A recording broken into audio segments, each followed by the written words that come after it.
End of school days. School के दिनों का अंत। यह कहानी जो है वह चार्ल्स डिकेंस के द्वारा लिखी गई नॉवल डेविड कॉपरफील्ड से लिया गया है। डेविड जो कि एक यंग लड़का है और उसने अपना स्कूल ख़त्म ही किया है, वह जो है इस दुनिया में कदम उठाने के लिए तैयार है। वह जो है वो ऐसे प्रिटेंड करना चाहता है कि वो बहुत ही ज़्यादा एक्सपीरियंस लड़का है। तो क्या इस बात पर वह सफल होगा? यही कहानी है। अगर हम बात करें चार्ल्स डिकेंस के बारे में तो वह एक बहुत बड़े ग्रेट नॉवलिस्ट है। उन्होंने बहुत सारे वर्क्स लिखे हैं। उनके द्वारा जितने भी वर्क्स लिखे गए हैं वह सारे के सारे गरीब लोगों के बारे में बताया गया है, इसलिए इन्हें स्पोक्समैन फॉर द पुअर के नाम से भी जाना जाता है। इनका पहला नॉवल का नाम था द पिकविक पेपर, जिसके कारण इन्हें बहुत ही ज़्यादा उपलब्धि हासिल हुई। चार्ल्स डिकेंस की जितने भी नॉवेल्स है वह सारे के सारे जो है वह मंथली सीरियलाइज्ड होती थी। उनमें से ही हमारा डेविड कॉपरफील्ड था।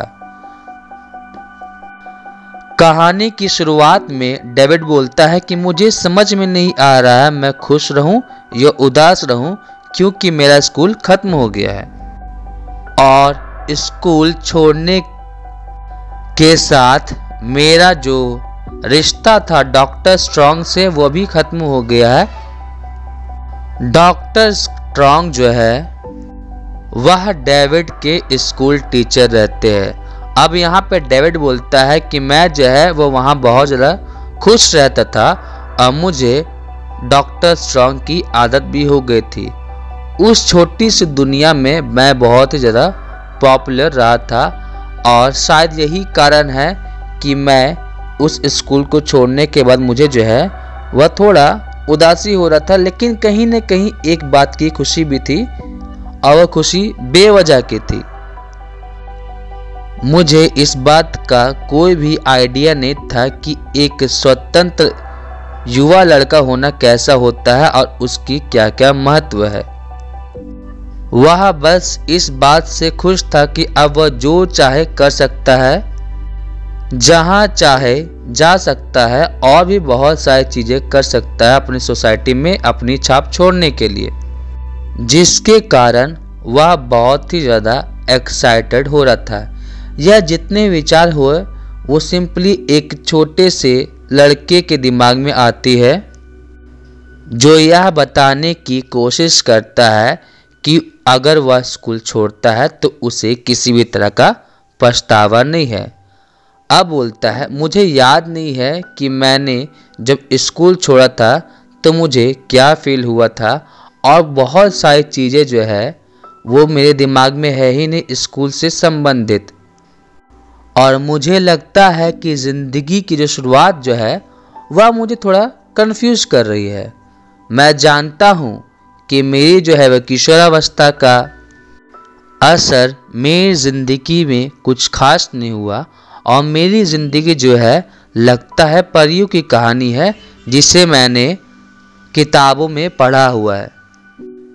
मेरी आंट और मेरे बीच जो है मेरे भविष्य को लेकर के बहुत सारी बातें चल रही थी और बहुत सालों से उनके द्वारा एक ही सवाल पूछा जाता था कि अब आगे क्या करना है।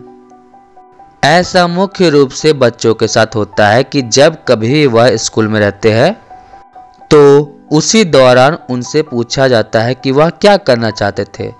लेकिन मैं अगर अपने बारे में बात करूं तो कुछ ऐसा कुछ खास नहीं था जो मुझे ज़्यादा पसंद है। अगर मेरे पास पैसा होता तो मैं जहाज़ में बैठ करके पूरी दुनिया की सवारी करता और शायद यह ज़िंदगी मेरे लिए बहुत ही ज़्यादा बेहतर होगी थी। लेकिन ऐसा मेरे साथ नहीं था क्योंकि कहीं ना कहीं जो है उसके लिए मुझे बहुत ज़्यादा पैसे चाहिए होते जो कि मेरे पास नहीं है। तो मैंने सोचा है कि इस ज़िंदगी में जो भी होगा मैं उस काम को करूँगा। अब मेरी आंटी जो है वो मुझे ट्रॉट कहती है तो वह मुझसे कहती है एक दिन जब क्रिसमस के बाद मैंने स्कूल छोड़ दिया था और एक बड़ी ही विचित्र बात थी कि जो मुझे बताना चाहते थे कि हमें अपनी ज़िंदगी में किस तरह किसी भी तरह की गलती नहीं करनी चाहिए। वह मुझसे कहती है कि ज़िंदगी में आगे बढ़ने के लिए इतनी हड़बड़ाने की ज़रूरत नहीं है। एक काम करो, थोड़ा समय निकालो, दुनिया को देखो, एक स्कूल बॉय की नज़र से नहीं बल्कि एक एडल्ट के नज़र से। उन्होंने मुझसे कहा कि ऐसा सबके साथ होता है, मेरे साथ भी हुआ था कि एक छोटा सा बदलाव जो है दुनिया की जो नज़रिया है देखने का हमारे दिमाग को जगा सकता है और तुम्हें जो है वह कंट्री साइड के छोटे छोटे गांव में जाना चाहिए और गांव में जा कर के देखना चाहिए कि महिलाओं के नाम किस तरीके से अजीब होती है। जैसा कि वह मुझे बताती है कि मैं नहीं भूल सकती हूँ कि किस तरीके से पेगोटी का अजीब नाम था। और मैंने कहा कि शायद यह बात सही होगी कि मुझे जो है वह कंट्री साइड जाना चाहिए, गांव वाले क्षेत्र में जाना चाहिए। तो मेरी आंटी बोलती है यह तो बहुत ही किस्मत वाली बात है, क्योंकि यह बात जो है वह मुझे भी पसंद आती। लेकिन वही दूसरी ओर मैं जान रही थी कि तुम्हें यह बात बिल्कुल ही ज़रा पसंद आएगी और मुझे इस बात का भरोसा है कि तुम ज़रूर कुछ करोगे। तुम हमेशा एक अच्छे इंसान बनोगे, जिस पे मैंने भी कहा मेरी भी यही उम्मीद है। फिर उसके बाद वह मुझसे पूछती है तो तुम क्या बनना चाहते हो? एक साधारण से इंसान या एक ऐसा इंसान जिसे अपनी इच्छा से अपनी ज़िंदगी बितानी है, जिसे कोई कितना भी चाहे प्रभावित नहीं कर सके अपने बुरे इरादों से। हाँ, अगर अच्छे इरादों से करता है तो इसमें किसी भी तरह का गलती नहीं है। जिस पे ट्रॉट बोलता है हाँ, मैं भी वैसा इंसान बनना चाहता हूँ जिस पे किसी की भी बुरी संगति का असर न पड़े, और शायद यही चीज़ मेरे माता पिता भी जानते, भगवान जाने क्या वह चाहते हैं। और मैंने उनसे वादा किया कि मैं वही बनूंगा जो वह चाहती है। जिस पे मेरी आंटी बोलती है तो अब से तुम्हें अपनी जिम्मेदारी खुद उठानी होगी, तुम्हें अपनी ज़िंदगी के फैसले खुद लेने होंगे। अब मैं जो है वह तुम्हें घूमने के लिए भेज रही हूँ। शुरुआत में तो मैंने सोचा कि मैं मिस्टर डिक को तुम्हारे साथ भेज दूँ, लेकिन फिर मुझे याद आया कि वह मेरे साथ ही रहेंगे तो बेहतर होंगे।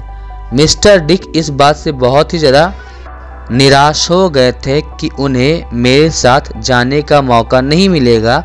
वही दूसरी ओर उनके अंदर बहुत ही ज़्यादा स्वाभिमान भी आ जाता है कि उन्हें दुनिया की सबसे सुंदर महिला का ध्यान रखना पड़ेगा। मेरी आंटी ने मुझे कुछ पैसे दिए और एक पोर्टमेंटुआ दिया। पोर्टमेंटुआ के बारे में बात किया जाए तो यह एक ट्रैवलिंग सूटकेस होता है जो दोनों तरफ से खुलता है, और उसके बाद उन्होंने मुझे अलविदा किया। जब मैं वहाँ से जा रहा था तो उन्होंने मुझे कुछ सलाह दिया और मेरे माथे पे चूमा भी, और उन्होंने कहा कि अपना ध्यान रखना। तो मैंने भी निश्चय किया कि अब जब मुझे अपना ध्यान रखना है और अपने बारे में सोचना है तो मैं अगर चाहूँ तो कुछ दिन लंदन में रह सकता हूँ, अगर मैं चाहूँ तो उन्होंने मुझसे यह बात कहा था कि तुम लंदन से होते हुए सफॉल्क जा सकते हो या फिर सफॉल्क से आते हुए लंदन आते हुए मेरे पास आ सकते हो। तो यह अब मेरे ऊपर ज़िंदगी निर्भर थी कि मैं रिज़ल्ट आने से 1 महीने तक क्या करता हूँ। तो उन्होंने मुझे बस इतना कहा कि अपना ध्यान रखना, जो भी करना होगा करना, किसी बुरी संगति में मत पड़ना, और इसके अलावा उन्होंने मुझ और कुछ नहीं बोला। और फिर उसके बाद जो है मैं वहाँ से चला गया कि मैं सप्ताह में 3 दिन कम से कम उन्हें चिट्ठी लिखूँगा, यह वादा करते हुए। और मैं जो भी कर रहा हूँ सारी की सारी बातें उन्हें सच सच बताऊँगा, उनसे कुछ भी नहीं छुपाऊंगा। मुझे याद है मेरी यात्रा शुरू करने से पहले मैंने दिमाग में यह बैठा लिया था कि कुछ भी हो बड़े व्यक्ति की तरह दिखना है, उनकी तरह बात करना है, कोचमैन से और हो सके तो बड़ों की तरह बात भी करनी है। हालांकि यह थोड़ा डिफ़िकल्ट काम था मेरे जैसे के लिए बोलना, क्योंकि मैं जो है वो बोलते बोलते अटक जाता था, और ये अटक अटक के बोलने की निशानी जो है वो बड़े लोगों की नहीं है। तो कोचमैन जो है वह मुझसे पूछता है कि आप कहाँ जा रहे हो, और मैंने उस कोचमैन से कहा, हाँ विलियम, मैं जो है वो लंदन की तरफ जा रहा हूँ, लेकिन पहले मैं कहाँ जाऊँगा, सफॉल्क, फिर उसके बाद लंदन की तरफ जाऊँगा, जैसा मेरा मन करेगा। तो वह जो है वह गोल्डन क्रॉस जो कि केयरिंग क्रॉस के पास था वहाँ जाता है। फिर उसके बाद पड़ोस में ही एक होटल था तो वो वहाँ जाता है। तो मेरे सामने एक वेटर आता है कॉफ़ी रूम में जहाँ मैं बैठा हुआ था, और मेरे साथ एक चैम्बरमेड था, उससे मेरा इंट्रोडक्शन कराता है। चैम्बरमेड हो गया मतलब ट्रेन से कहीं जा रहा तो उस चैम्बर में रह रहा है उसके साथ, तो वही उसका चैम्बरमेड हो गया। अब मुझे बेड चैम्बर सोने की जगह मिलती है, जो का उसका जो स्मेल जो है वो कुछ खास नहीं लग रहा था, लेकिन मेरी तरफ किसी ने ध्यान भी नहीं दिया। शायद उन्हें लगा कि मैं तो एक छोटा सा बच्चा हूँ।